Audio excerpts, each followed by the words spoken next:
Yung paglakad ko talaga sa aisle ng simbahan, ninatay namin lahat. Yung mga lola ko, tatay ko, tapos syempre si Alden. Mahal niya ako. Yun lang naman eh. Dahil buong buhay ko, dinadasal ko lang lagi sa Diyos na sana makahanap ako ng isang tao na makakasama ko panghabang buhay at yung mamahalin ko ng totoo. Si Alden.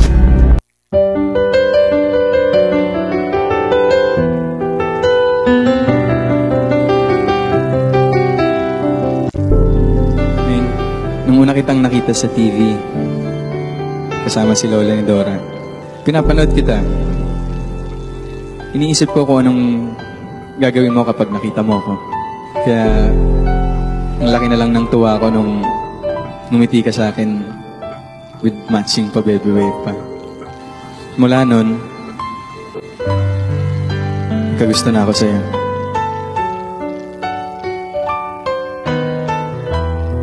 Akala ko nga di mo ako papansinin. Kasi sino ba naman ako, di ba? Isang ordinaryong babae lang naman. Pero umiti ka. Tapos nakita ko yung dimples mo. Siyempre, kinilig ako.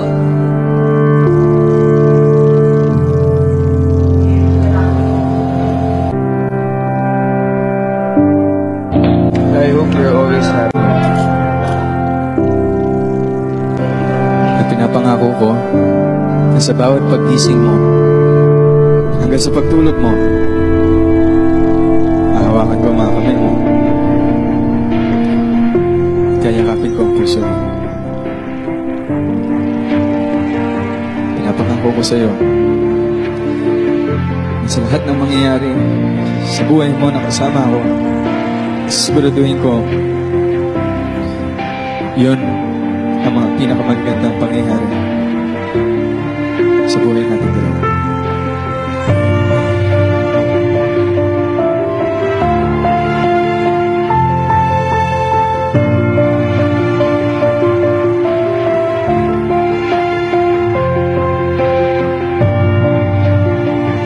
Welcome back mga kaaldab. Ito na naman po ang inyong lingkod, si Mr. Destiny, at magbibigay po tayo ng pinakamainit na talakayan po ngayon mga kaaldab. Ito ang ebidensya at resibo na ang kasalan pong naganap kina Maine Polkerson at Richard Polkerson ay talagang totoo.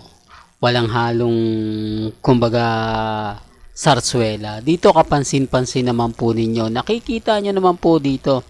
Di po ba?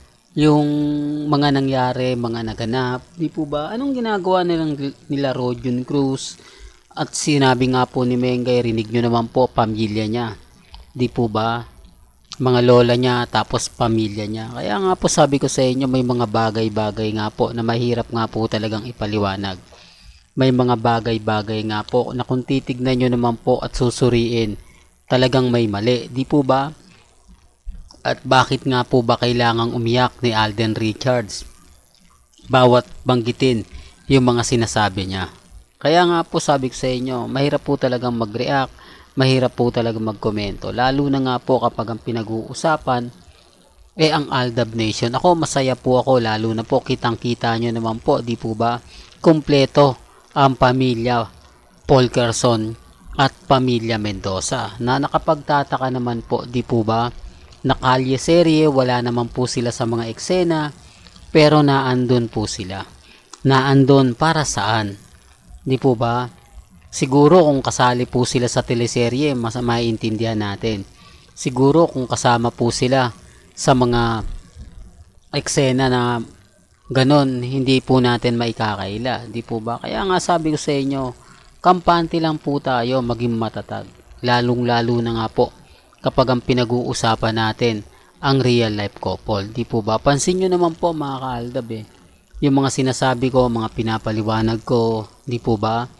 Lalo na po yung mga kaibigan ni Alden, kaibigan ni Maine, bakit sila yung nag-aayos? Anong rason? Di po ba? Si Rodion Cruz, si Christopher Martin, ang dami. Di po ba? Ang daming ganap na talaga mapapaisip ka. Sa bagay mga kaaldab, sabi ko nga po sa inyo, wala pong pilitan. Di po ba? Lalo na nga po sa mga sinasabi natin. Di po ba? Kaya nga po, kampante lang po kayo. Maging matatag sa mga magsasabi ng fake news tayo, okay lang po yan. Di po ba? Alam nyo naman po na yung mga sinasabi ko talagang may talagang di po ba mapapaisip ka dito sa pinapakita akong video. Kayo na po bahala mag-react, kayo na po bahala mag-komento, kayo na po bahala magsalita kung ano nga po ba ang sa tingin po ninyo, kung ito'y gawa-gawa lang yung kasalan na yan. Bahala po kayo kung part pa rin po ba ng teleserye yung mga ibang, although nandun na tayo, aminado naman po tayo, may mga part dyan na sinama na at sinabay na nga po sa teleserye. Pero kung titignan nyo at susuriin nyo, may mga bagay-bagay po na kakaiba naman.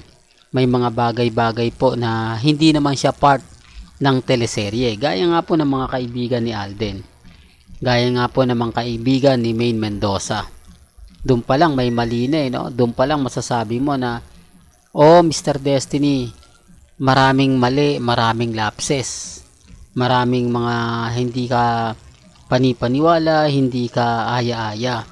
Pero gaya ng sinasabi ko, gaya po ng mga pinapaliwanag ko, wala pong pilitan dito po sa channel ni Mr. Destiny. Kung ano lang po yung latest, kung ano po yung trending, kung ano po yung sinasabi ng iba, okay lang po yan. Basta sa akin, masaya na po ako. Lalo na po kapag etong pinag-uusapan natin.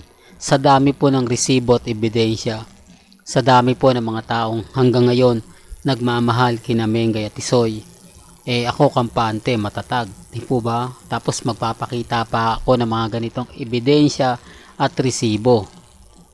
Real talk mga kaaldab, ako kampante lang, masaya, lalo na po kapag nagtutuloy-tuloy po yung mga ganitong kaganapan. Nagtuloy-tuloy po itong mga masasayang kumbaga nangyayari.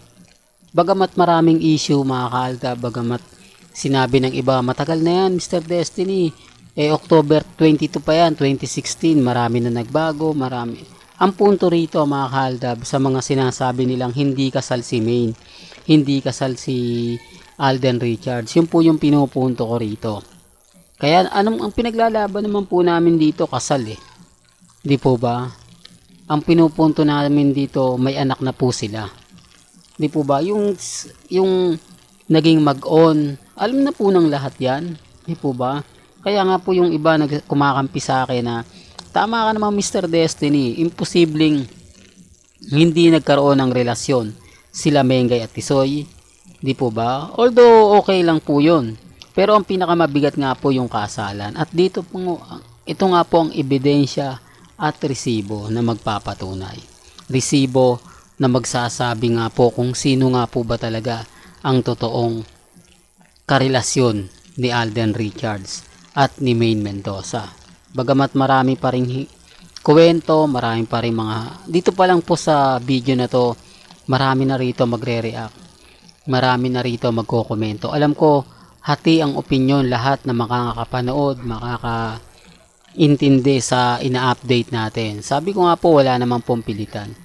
Kung ano po yung paniniwala nila, kung ano nga po ba talaga yung katotohanan, hindi naman po ako namimilit. Di po ba? Sabi ko nga po sa inyo sa channel ni Mr. Destiny, bahala na po kayo kung ano sa tingin po ninyo. Bahala na po kayo kung ano po magiging desisyon po ninyo.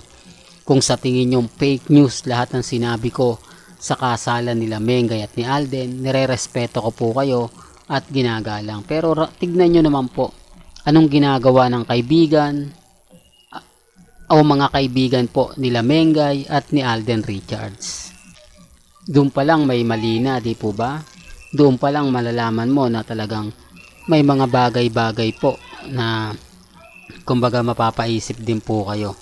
Pero gaya na sinabi ko, wala pong pilitan may kanya-kanya tayong opinyon, may kanya-kanya po tayong reaksyon. Basta sa akin, masaya na po ako kung ano po yung mga napapanood ninyo, napapakinggan po ninyo, relax lang, di po ba? Well, sabi ko nga, hindi po tayo namimilit. May kanya-kanya po tayong opinyon at pananaw. Sa mga galit, normal lang yan. Well, hanggang dito na lang po ang ating latest updates. Kaya kung gusto nyo pa po ng pinaka-latest at sariwang update, abay tumutok lang po kayo dito po sa channel ni Mr. Destiny para updated po kayo sa mga latest at sa mga bagong video po na ilalabas po natin maya-maya lang. Hanggang sa muli, salamat po sa panonood at pakikinig.